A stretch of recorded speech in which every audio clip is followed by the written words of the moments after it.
We start with brand new information since 6 o'clock tonight. Middle school students and other juveniles under arrest tonight as police and school systems send a strong message about this week's threats to different schools. It's a new development on the WHAS11 night team. Hello, everybody. I'm Doug Proffitt. At least 6 juveniles are being charged now. And here's what we've learned tonight. Today, police in Jeffersonville, Indiana, arresting a 12-year-old in connection with the threats made to both Parkview and River Valley Middle Schools in the past 24 hours. Police say they made contact with that student who was a 7th grader at Parkview, and he was charged with felony intimidation.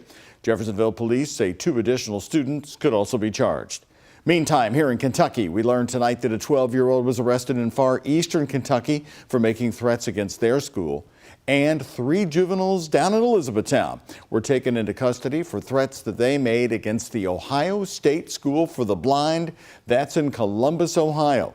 All 3 of these middle schoolers and juveniles have been charged with terroristic threatening. All of this comes as many schools have been shut down in and around Laurel County while police are continuing to search for the man who shot 5 people in the interstate near London, Kentucky. At a news conference today, the governor talked about these school threats. I know it's an evil that is currently in our society, and I'd like to think that we can both make our schools more secure, but also have a real conversation about doing something. Just doing something. Governor Andy Beshear went on to push for red flag laws, which he says might not stop every school shooting or any other kind of shooting, but it could have prevented some. Kentucky has some of the loosest gun laws in the nation. There's no permit required to purchase or carry, and no registration is required. Giffords Law Center is giving Kentucky an F and ranked Kentucky 47th out of 50 states when it comes to gun laws. After the random shooting on the interstate, there have been big questions this week about our gun laws. Police say 32-year-old Joseph Couch bought that AR weapon just hours before opening fire on drivers. WHAS11's Alexandra Goldberg and photojournalist Aspen Hester spent the day looking into this, bringing us up to date on the current laws. Alexandra? Doug, today we learned from a local gun store owner about the process to purchase a firearm. But some gun control advocates and families who are dealing with gun violence say current Kentucky restrictions aren't enough. Behind you have rifles. Rifles come in all various shapes and sizes. Firearms line the walls and shelves of KY Gun Co., located just outside of Anchorage in the East End. Pretty much we sell just about anything that goes bang here at KY Gun Co. Nearly 6,000 guns. Gun shop owner Patrick Hayden touts being the largest retailer in the state. From the way we look at it, is the firearm is just a piece of metal. It's the person behind it that makes the firearm, dangerous or not dangerous. I don't believe personally that you need an AR-15. I don't see the purpose of that. The manhunt for Joseph Couch in Laurel County is raising questions about Kentucky's gun laws. Police say Couch, the suspected I-75 sniper who injured 5 drivers, bought the weapon just hours before the shooting. I think those laws are stringent enough. We do proper background checks. The customers have to pass those background checks. I think the biggest issue that we have now is those laws that are on the books are not being enforced. Rose Smith of Louisville lost her then 24-year-old son, Corey, to gun violence. And the case from 2014 is still unsolved. We have some of the weakest gun laws in the country. She's an advocate for stricter gun laws like universal background checks and a waiting period before purchase. You're getting that gun the same day and so much ammunition, and you can go out here and just wreak havoc. Kentucky Representative Republican Jason Nemus of Middletown says restrictions in the state are tough enough. If you want to go buy a gun for the first time, it's not simple. He doesn't think more restrictions would have stopped Couch, and he believes Couch didn't have a serious criminal history that would have showed up in a background check. And if he had other guns that he had purchased legally before, what's the point of making it a delay? But those of us who's went through it, it's almost like, I speak for myself, it's like I'm almost reliving a nightmare again. Nemus says it comes down to the enforcement of pre-existing gun laws and mental health treatment. But lawmakers from both sides of the aisle will bring their policy proposals to the State House coming up here in January. Live in the studio, Alexandra Goldberg, WHAS11 Night Team, on your side. Alexandra, thank you. Now to the search for Couch, believed to still be armed right in the Daniel Boone National Forest. In their 3rd day of coverage, WHAS11's Ian Hardwitt and photojournalist Emma Gefter were there as the governor arrived, and we have news stories about the night of the shooting.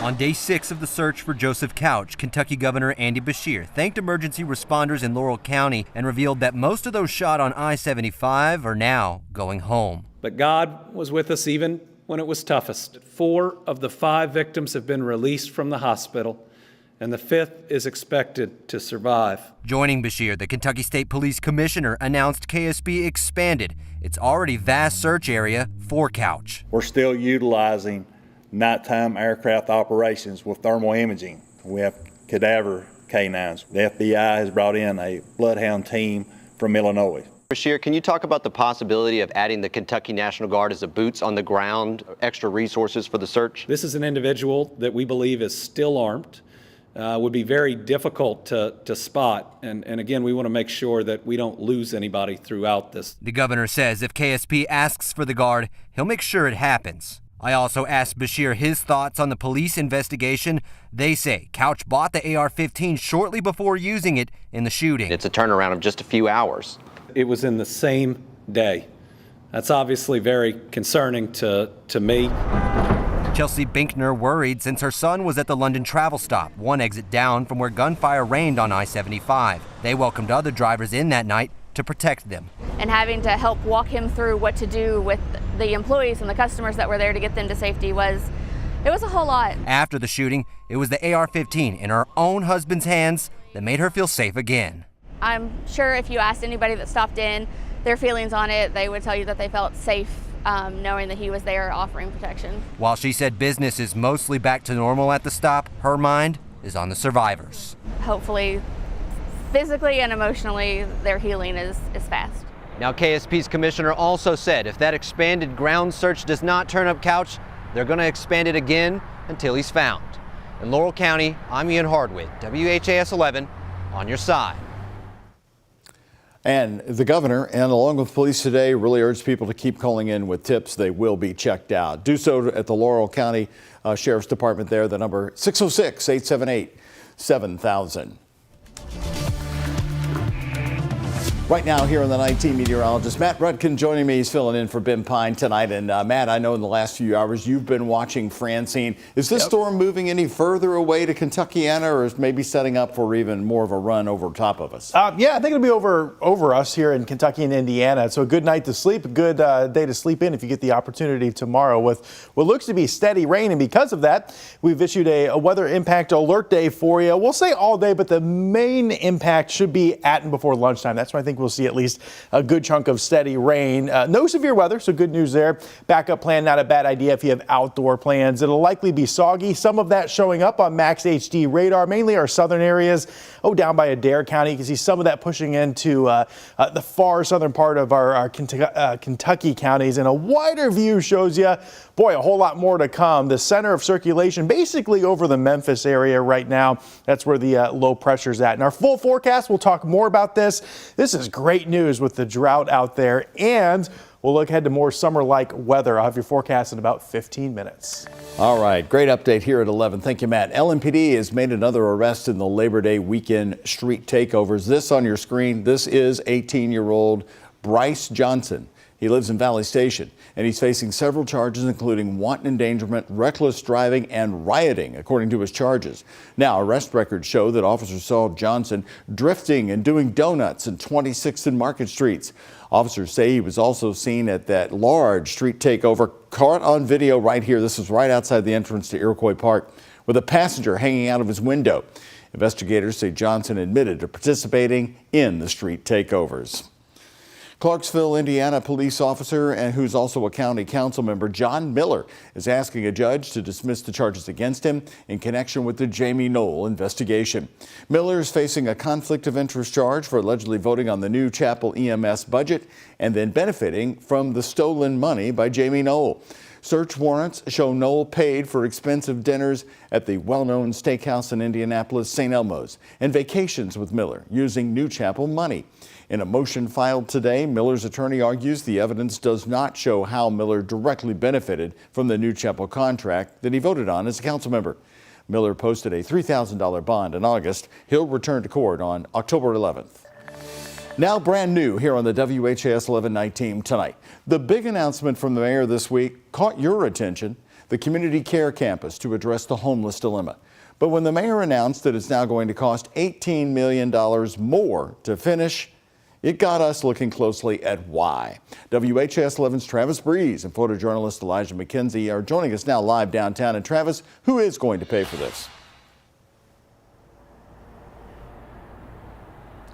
Doug, it's unclear right now. It could just be private fundraising that Volunteers of America goes out and gets for the rest of this $18 million. But they did leave the door open to me today, saying that they are exploring all options for the remainder of this money. Talking to a lot of people in the Smoketown community today, though, it was clear they're not waiting for this project to work on their slice of Louisville. What's your favorite thing you get to do here? Machine. I'm trying to wait to get a snow cone. While the 8th annual Smoketown Family Wellness Center neighborhood celebration was for the kids, you'll find many adults with deep roots. Oh, that you got the energy to put up with us. I love what I do and I care about what I do. Tony Manning, president of the Shepherd Square Resident Council, checks up on his residents in this building, which used to be a historic gym. Until 8 years ago, I never realized that Muhammad Ali trained in that building. But once I moved here 8 years ago and I learned the history of the PCC building and found out about Muhammad Ali, I took great pride in it. This event, the epitome of a community.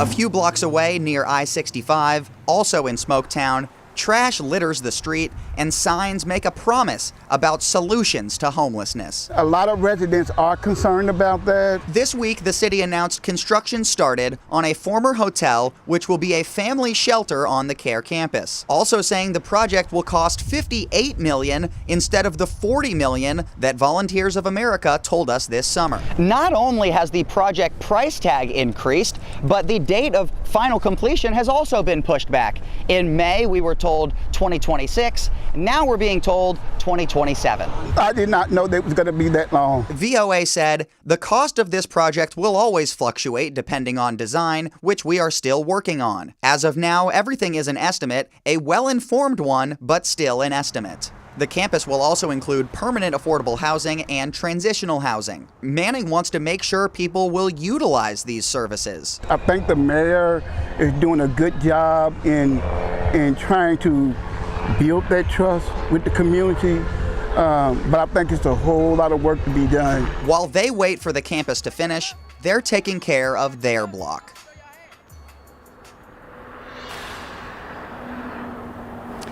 Now, even though we were told this week that construction has started, the campus really looks the same as it has for the last several months. So I just got a response from the mayor's spokesperson about 2 hours ago, and he said what changed this week is they have started demolition and abatement inside the existing buildings. Doug? Well, Travis, let's pick on that because you've been following this project closely with our focus team really for more than a year now. So what else stands out to you about how it's being funded? Well, Doug, it's kind of interesting that they now have more than enough money than what they said they needed this summer. According to the Volunteers of America website, they have $44 million allocated to this project, and that includes $19 million that they say they're going to be getting from an affordable housing tax credit. But we learned this week that now the number is $58 million, so there's a $17 million gap that they still need to make up. All right, tracking down the numbers. Travis Breeze and Elijah McKenzie live downtown tonight. Thank you.